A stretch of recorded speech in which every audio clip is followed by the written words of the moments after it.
How would you sort of talk about sort of the state of the news business and the opportunities that you guys see?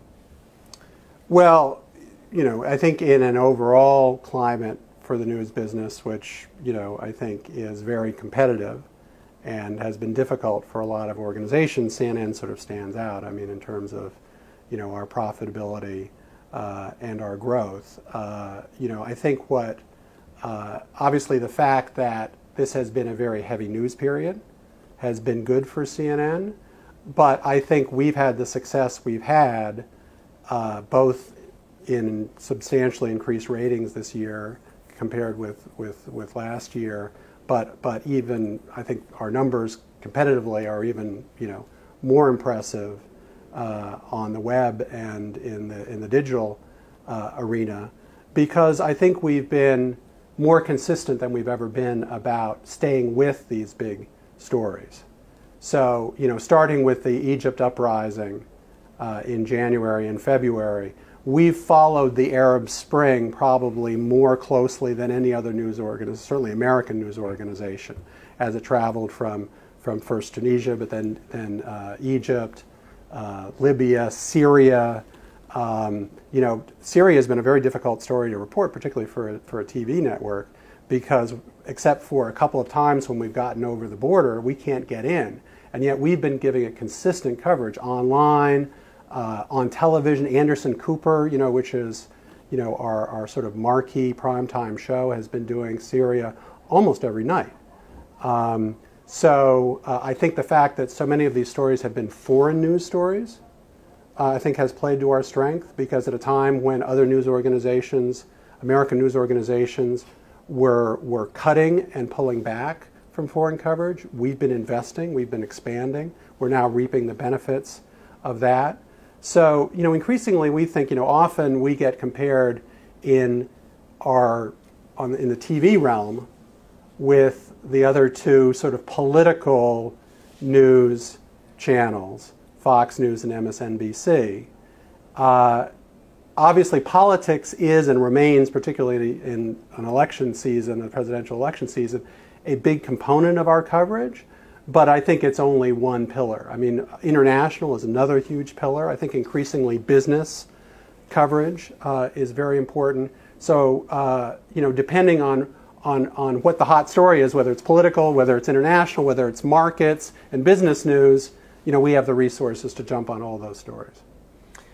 And Mark, just from your perspective as a award-winning magazine editor, making the transition to television over the last few years, what are some of the lessons you've learned about, or the sort of insights you have about television journalism, video journalism, as opposed to your roots, I suppose, background in print, and maybe where things have shaken out in terms of the media universe? Well, it's interesting, you were asking before whether we've created a different experience for the iPad or other mobile or digital devices. Actually, our offering on the iPad is a little bit of a cross between television and almost a magazine-like experience. We have one interface that, there are a couple of different ways in which you can kind of look at our iPad offering, but one of them is almost like a photo book. It's like the old Life magazine, where you can kind of go through and see the most compelling still photographs of the day that illustrate the big news stories. So, and the fact is that, in my role, I deal not only with the TV networks, both domestically and internationally, but also our whole digital operation, and part of my role is to sort of get everybody working together on the editorial side. But with our digital team, we've spent a lot of time talking about that. How is it that we can create experiences that are really a kind of new combination of a TV visual experience and the experience that people are familiar with from the world of print and magazines.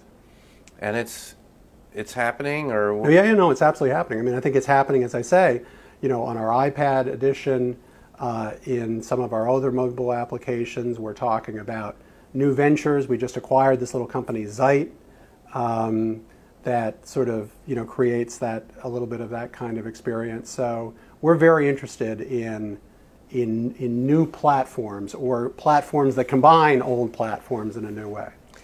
And one last question. We believe in the power of video and news telling on BTV, of course. I mean, the question I have, Mark, is the value of video changing as a news medium with the web, or is it sort of the way it always was? Or, some people, the web clearly is becoming video rich. I mean, and it's always been video rich on CNN, but it's on newspaper sites and corporate sites.